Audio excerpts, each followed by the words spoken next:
Hello everyone. आज हम बात करने वाले मध्य प्रदेश महिला पर्यवेक्षक परीक्षा जो कि जल्द होने वाली है। लगभग 7 सालों बाद ये भर्ती हो रही है और बहुत सारे लोग इसके लिए प्रिपेयर करना काफ़ी दिनों से स्टार्ट कर चुके थे, लेकिन ओरिजिनल तैयारी तब होती है जब एग्ज़ाम पास आ जाए। इसलिए एक बहुत अच्छी किताब मार्केट में आई हुई है चक्षु प्रकाशन की, जिसमें 2017 का आपको प्रीवियस ईयर पेपर मिलेगा, जिसे ध्यान में रखते हुए आप अपनी तैयारी को बहुत अच्छा कर सकते हैं। तो आज इस वीडियो में हम सबसे पहले जो लास्ट पेपर मार्च 2017 में हुआ था उसके कुछ प्रश्नों को करेंगे। स्टार्टिंग के 20 प्रश्नों को इसके पहले वाले वीडियो में सॉल्व कराया गया है। आपको यह किताब डिस्क्रिप्शन में दी हुई लिंक से परचेस कर सकते हैं और शॉप सेक्शन में भी मैंने इसे टैग कर दिया है। अभी बहुत ही कम रेट में यह आपको बुक मिल जाएगी, 50% से ज़्यादा डिस्काउंट है अभी। तो आप इसे परचेस कर सकते हैं क्योंकि इसमें previous year question, model question paper, theory section सारी चीज़ें हैं। तो चलिए प्रारंभ करते हैं आगे के प्रश्नों को। 21 नंबर प्रश्नों के साथ ही कैसे प्रश्न आते हैं। श्रवण क्षीणता वाले लोगों के संबंध में इनमें से कौन सा कथन गलत है। ध्यान रखिएगा, पूरा सिलेबस ख़त्म नहीं हो पाता है कभी भी। हमें जो है लिमिटेड नॉलेज के साथ में पेपर करते रहना चाहिए, क्योंकि बहुत सारे क्वेश्चन जो रहते हैं कॉन्सेप्चुअल रहते हैं। जैसे ये प्रश्न आपको दिख ही रहा होगा, 21वां प्रश्न है, श्रवण क्षीणता वाले लोगों के संबंध में कौन सा कथन गलत है। यह माना जाता है कि श्रवण क्षीणता वाले सभी व्यक्तियों में थोड़ी मात्रा में अवशेषी श्रवण क्षमता उपस्थित होती है। श्रवण क्षीणता अर्थात जो कम सुनते हैं स्वतः ही बोलने में असमर्थता का कारण बन जाती है। बच्चे में जितनी भी श्रवण क्षमता है उसका उपयोग करके संवाद कौशल विकसित करने में मदद पाने के लिए यह आवश्यक है कि श्रवण क्षमता का ह्रास का आरंभ में ही पता चल जाए और प्रशिक्षण दिया जाए। और श्रवण क्षमता की व्यापक श्रेणियों में गंभीर से लेकर आंशिक श्रवण क्षमता ह्रास तक आते हैं। तो अगेन हम इस प्रश्न को देखते हैं, प्रश्न क्या कह रहा था। ठीक है, प्रश्न हमें कह रहा है कि श्रवण क्षमता मतलब जिनकी श्रवण क्षमता कम है, श्रवण क्षीणता वाले लोगों के संबंध में कौन सा कथन जो है वह गलत हो जाएगा। तो इसका सही आंसर होगा ऑप्शन नंबर बी कि श्रवण क्षीणता स्वतः ही बोलने में असमर्थता का कारण बन जाती है। अब ऐसा समझिए, मान लीजिए किसी बच्चे को कम सुनाई दे रहा है, इसका मतलब यह नहीं है कि वह बोलने में असमर्थ हो जाएगा। तो यह ऑप्शन जो है गलत है, बाकी सारे ऑप्शन जो हैं वह सही रहेंगे। ठीक, चलिए नेक्स्ट प्रश्न है 22वां नंबर प्रश्न, वस्तुएं विद्यमान बनी रहती हैं तब भी उन्हें देखा या सुना ना जा सका हो, इस अवधारणा को क्या कहते हैं। समायोजन, वस्तु स्थायित्व, आत्मसार्कीकरण, स्वांगीकरण या मानसिक साम्यावस्था, इसे क्या कहा जाएगा। सही आंसर हो जाएगा ऑप्शन बी, वस्तु स्वायत्व। नेक्स्ट क्वेश्चन, पूर्व विद्यालय शिक्षा के संबंध में इनमें से कौन सा उद्देश्य गलत है। फर्स्ट है बच्चों में रट्टा मार स्मृति का विकास करना, बच्चों में सौंदर्य सराहना का विकास करना, बच्चों में अच्छा शारीरिक गठन, मांसपेशियों में पर्याप्त तालमेल और आधारभूत गत्यात्मक कौशल का विकास करना, या बच्चे को अपने एहसास और भावनाएं व्यक्त करने, समझने, स्वीकार और नियंत्रित करने, मार्गदर्शन से लेकर भावात्मक परिपक्वता विकसित करना। तो पूर्व विद्यालय शिक्षा के संबंध में कौन सा उद्देश्य जो है वह गलत है, आपको बताना रहेगा। और सही आंसर हो जाएगा आपका फर्स्ट कि बच्चों में रट्टा मार स्मृति का विकास करना। ये तो साधारण आप समझ सकते हैं कि बच्चों को हमें रटाना नहीं चाहिए, उन्हें समझाना चाहिए। नेक्स्ट है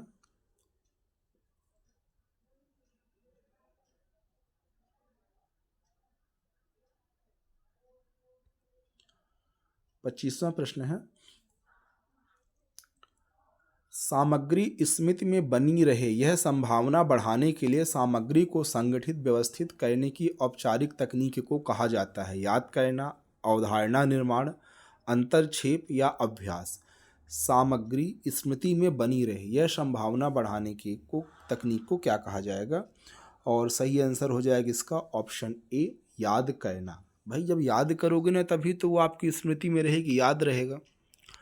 26वां प्रश्न है, निशुल्क एवं अनिवार्य शिक्षा का अधिकार अधिनियम 2009 को शिक्षा को की आयु के प्रत्येक बच्चों का एक मौलिक अधिकार है। अर्थात संविधान में एक अधिनियम बनाया गया था अनुच्छेद 21A के तहत किस उम्र के बच्चों को निशुल्क और अनिवार्य शिक्षा देना जो है वह सरकार का काम रहेगा।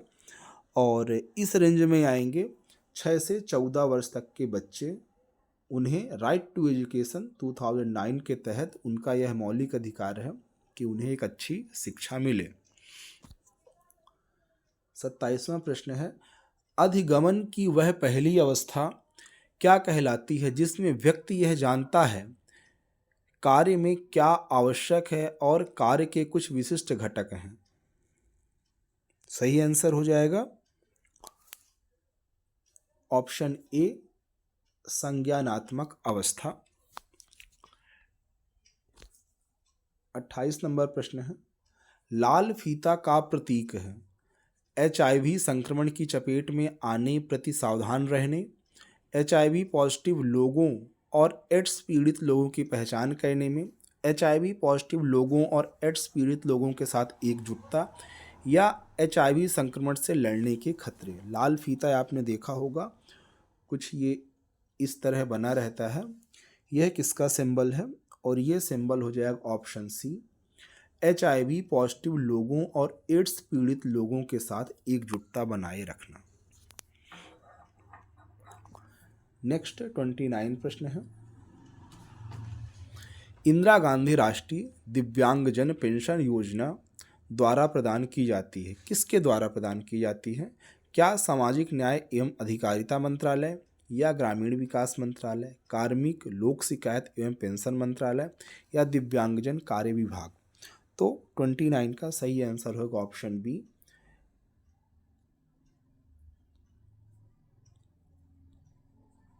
ग्रामीण विकास मंत्रालय। ठीक है, ऑप्शन बी ग्रामीण विकास मंत्रालय।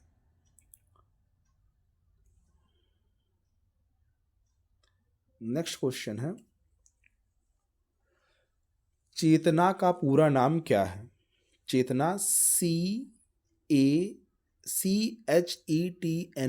अर्थात चेतना का पूरा फुल फॉर्म आपको बताना है। और सही अर्थ हो जाएगा option A, centre for health education training and nutrition awareness, स्वास्थ्य शिक्षा प्रशिक्षण एवं पोषण जागरूकता केंद्र जो है चेतना का फुल फॉर्म होगा। तो आपने अभी जो है स्वास्थ्य संबंधी प्रश्न देखे, दूसरे सेक्शन में जाते हैं ताकि अदर सेक्शन भी आपको पता चले कि उसके प्रश्न किस प्रकार से पूछे जा रहे हैं। जैसे यहाँ पे कुछ प्रश्न मैं आपको रीजनिंग का दिखाता हूँ, मैथमेटिकल रीजनिंग। 95 प्रश्न, निम्नलिखित पाई चार्ट का ध्यानपूर्वक अध्ययन कर नीचे दिए गए प्रश्नों का उत्तर आपको देना है।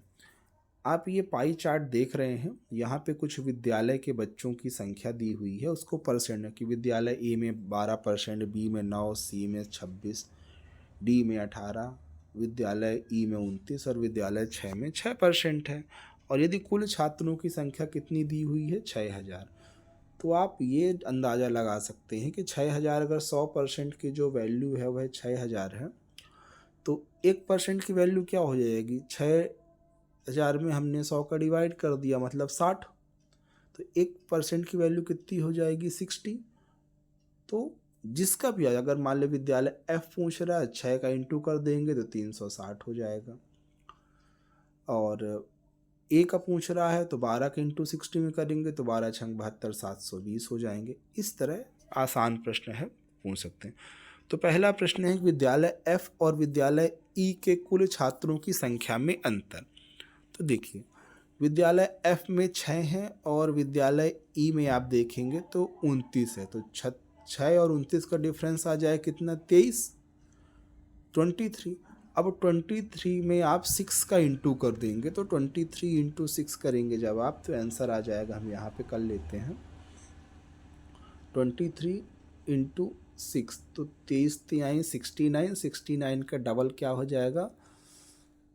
138, 20 सर विद्यालय एफ और ई के कुल, एफ और ई के छात्रों का कुल अंतर हो जाएगा 23 इंटू 60। तो यहाँ पे आंसर कोई भी नहीं होगा, ध्यान रखिएगा। उपरोक्त सभी जो है ना इसके गलत हो जाएंगे, ठीक है, डी, क्योंकि 1360 इसका सही आंसर आएगा। फिर है आर्केनॉट प्रभाव प्रारंभ होता है मेरुला से, ब्लास्टुला से, प्रारंभिक न्यूराला से या प्रारंभिक गैस्टुला से। ये काफ़ी डिफ़िकल्ट क्वेश्चन है, तो ये देखिए जो डिफ़िकल्ट आएंगे वो तो सभी के लिए डिफ़िकल्ट है। टारगेट ये होना चाहिए कि सिंपल वाले ना गलत हो। तो 96 का हो जाएगा ऑप्शन ए, प्रारंभिक गैस्टुला। कुछ और रीजनिंग के प्रश्न हैं, सही संबंध बताना था। वह आरेख चुनिए जो मोबाइल, टेलीविज़न और इलेक्ट्रॉनिक के मध्य सही संबंध बताता हो। ठीक, तो आप यहाँ पे देख सकते हैं क्या बना, मोबाइल, टेलीविज़न और इलेक्ट्रॉनिक। तो देखिए ये मान लीजिए इलेक्ट्रॉनिक हो गए, और फिर कुछ इस इलेक्ट्रॉनिक में कुछ मोबाइल होंगे, कुछ टेलीविज़न होंगे। तो ऑप्शन डी इसका सही आंसर होगा। तो आपने रीजनिंग भी देख लिया। तो अगले वीडियो में हम आपको कुछ अदर प्रश्नों को करेंगे, और जो लोग चाहते हैं कि मैं महिला पर्यवेक्षक बनूं, महिला पर्यवेक्षक अधिकारी बनूं, वह अगेन मैं बताऊं, यह एक बहुत ही शानदार किताब है, चक्षु प्रकाशन की, मध्य प्रदेश महिला पर्यवेक्षक के लिए बहुत ही कम कीमत में अभी मिल रही है। तो मार्केट से ले सकते हैं, और ऑनलाइन की लिंक डिस्क्रिप्शन में दी हुई है, शॉप में टैग कर दी गई है, तो आप एक बार ज़रूर देखें। Thanks for watching, bye.